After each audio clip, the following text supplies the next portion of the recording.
New York Times reporting provided Representative Nunes with the information that he spoke about last week. And according to the Times, the senior director for intelligence on the NSC, who was hired by Michael Flynn, started going through these documents after the president's tweet, the wiretapping tweet. So I'm wondering if the White House thinks it's appropriate for national security officials to be conducting what's basically a political task, which is trying to find information that then validates something the president said. Yeah, so I've read the report, and respectfully, I think your question assumes that the reporting is correct. And so I would just suggest to you that the letter that was submitted earlier to the chairman and the ranking members of the two intelligence committees on the Hill, the reason that that the White House has asked them to come up is to view that information.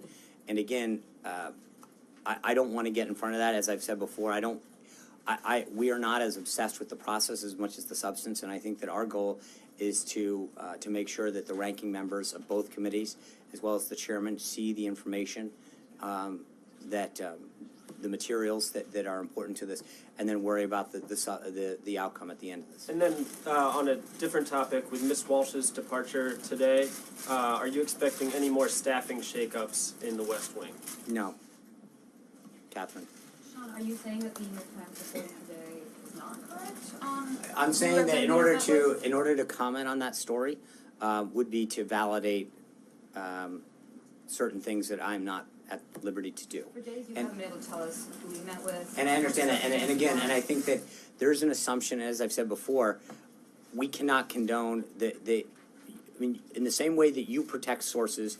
When I call you and say, you've got 18 anonymous sources, and you go, well, I can't reveal my sources, Chairman Nunes, in conducting an investigation and a review, has an opportunity to have his sources.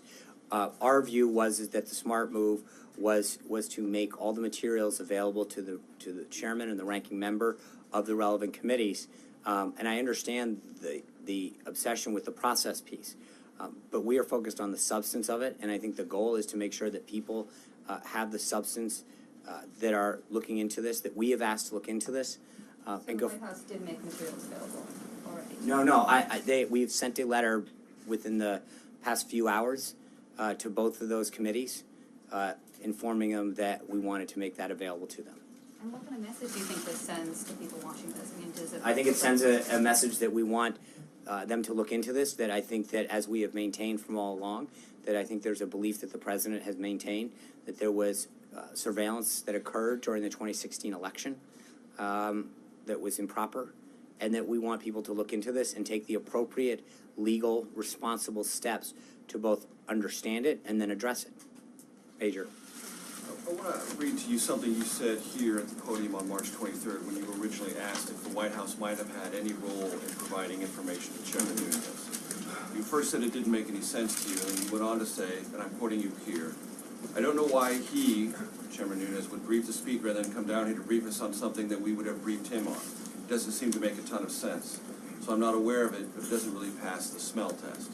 There's now reporting, which I can't tell if you're disputing or not, that identifies two people within this White House as the sources of this information. I'm just trying to put these things together. Right. Where you said that doesn't pass the smell test on March 23rd. Now there's reporting Well, that I think, suggests it again, is within the White House that they were the sources of this. I'm just trying to put those two things together. Right. So number one, the first quote that you're reading, if you actually go back, I was responding to, I was very clear that I said, based on what Chairman Nunes has said, I believe the following doesn't make sense. Accepting that. So I'm that's gathering an that important you've part learned of it. something new since then. So please tell us what right, and you've again, learned. because again, Major, I've commented on this both yesterday and today, that your obsession with who talked to whom and when is not the answer here. It should be the substance. In the same way that when you guys print a story with 18 anonymous sources, your obsession is the substance. It seems now that you continue to look at it from a backwards prism, which is, you know, what happened, who drove in what gate, who did they meet with, what were they wearing that day, as opposed to what's the underlying substance of this. Did something happen in the 2016 election? Did leaks occur? We are not going to engage actively in that kind of leaking that has been a problem. In fact, if you look at the Obama's Deputy Assistant Secretary of Defense that is out there, Evelyn Farkas, she made it clear that it was their goal to spread this information around, that they went around and did this, and she said, quote, that's why there's so many leaks. They have admitted on the record that this was their goal, to leak stuff and they literally, she said on the record, Trump's team. There are serious questions out there about what happened and why and who did it. And I think that's really where our focus is in making sure that that information gets out. But can't the process, from your vantage point, validate the importance of the substance? Well, I think there's a review that we've asked for And probably you four. told us that you're willing to look into and ask And I am. questions about the process and provide us answers. And That's all I'm no, trying to no, go through. don't, please don't put words in my mouth. I never said I would provide you answers. I said we would look into it. The responsible thing for us to do is to provide the individuals and the committees who are doing the review the materials that they're looking for. Or some of them. We don't know what they're exactly looking for, what they've seen and what they haven't. Our goal is to be as forthright as possible. They asked the intelligence intelligence communities and others in a March letter for information.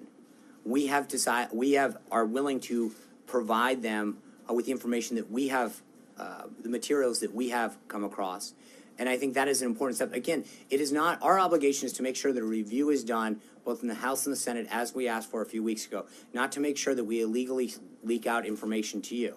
And when you say we have information, are you disputing the reports in the New York Times? I'm not commenting on the reports, Major. I just got asked the same But question. You're saying we, so I'm just No, trying to find out their names I'm of saying, people no, who work we, for the meaning the NSC, White House, who work at is this not, White House, is not who've going to been start named now publicly confirming. for the first time. I get it. We are not going to start commenting on one-off anonymous sources that publications publish.